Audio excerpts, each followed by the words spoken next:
ಭಾರತೀಯ ರಾಷ್ಟ್ರೀಯ ಕಾಂಗ್ರೆಸ್ಗೆ ನ್ಯಾಷನಲ್ ಹೆರಾಲ್ಡ್ ಕೇಸ್ ಭಾರಿ ಮುಜುಗರ ತಂದೊಡ್ಡಿದೆ.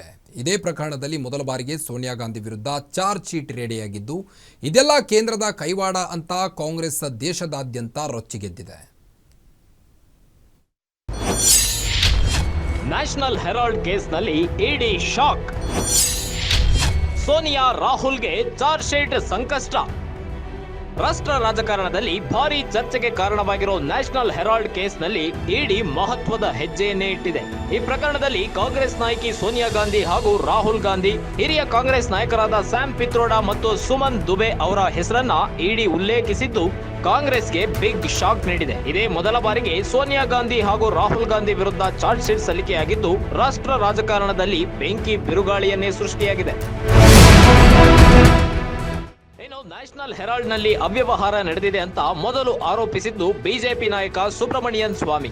ನ್ಯಾಷನಲ್ ಹೆರಾಲ್ಡ್ ನ ಲಾಭವನ್ನ ಅನುಭವಿಸುವುದರ ಹೊರತಾಗಿ ಕಂಪನಿಯ 16 ಶತಕೋಟಿ ಮೌಲ್ಯದ ಆಸ್ತಿಯನ್ನು ದೋಚಲು ದುರುದ್ದೇಶದಿಂದ ಎಜೆಎಲ್ ಅನ್ನು ಸ್ವಾಧೀನಪಡಿಸಿಕೊಂಡಿದ್ದಾರೆ ಅಂತ ಗಂಭೀರ ಆರೋಪ ಮಾಡಲಾಗಿತ್ತು. ಹಾಗಾದ್ರೆ ಕಾಂಗ್ರೆಸ್ ನಾಯಕರ ವಿರುದ್ಧ ಜಾರಿ ನಿರ್ದೇಶನಾಲಯ ಆರೋಪಗಳೇನು ಅನ್ನೋದನ್ನ ನೋಡೋದಾದ್ರೆ, ಇಡಿ ಚಾರ್ಜ್ ಶೀಟ್ ನಲ್ಲಿ ಮನಿ ಲಾಂಡ್ರಿಂಗ್ ಆರೋಪ, ನ್ಯಾಷನಲ್ ಹೆರಾಲ್ಡ್ ಪ್ರಕರಣದಲ್ಲಿ ಅಕ್ರಮ ಹಣ ವರ್ಗಾವಣೆ ಆರೋಪ, ಯಂಗ್ ಇಂಡಿಯಾ ಲಿಮಿಟೆಡ್ ನಿಂದ ಎಜೆಎಲ್ ಕಡಿಮೆ ಮೌಲ್ಯಕ್ಕೆ ಆಸ್ತಿ ಸ್ವಾಧೀನ, 18 ಕೋಟಿ ರೂಪದಲ್ಲಿ ಸಂಶಯಾಸ್ಪದ ದೇಣಿಗೆ ನೀಡಿರೋದು, 38 ಕೋಟಿ ರೂಪದಲ್ಲಿ ಸಂಶಯಾಸ್ಪದ ಮುಂಗಡ ಬಾಡಿಗೆ, 29 ಕೋಟಿ ರೂಪದಲ್ಲಿ ಸಂಶಯಾಸ್ಪದ ಜಾಹೀರಾತುಗಳ ಮೂಲದ ಆದಾಯ, prevention of money laundering act section 3 ಮತ್ತು 4 ಅಡಿ ಕೇಸ್, ಅಸೋಸಿಯೇಟೆಡ್ ಜರ್ನಲ್ ಲಿಮಿಟೆಡ್ ನ 661 ಕೋಟಿ ಮೌಲ್ಯದ ಆಸ್ತಿ ಜಪ್ತಿಗೆ ಇಡಿ ಆದೇಶ.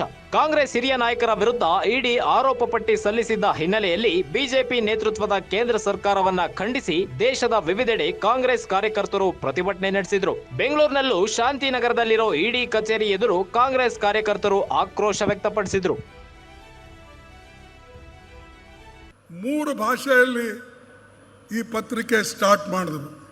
ಒಂದು ನ್ಯಾಷನಲ್ ಹೆರಾಲ್ಡ್, ಒಂದು ಕೋಮಿ ಆವಾಜ್, ಇನ್ನೊಂದು ನಮ್ಮ ಲಕ್ನೋಲಿನ ಹಿಂದಿಯಲ್ಲಿ,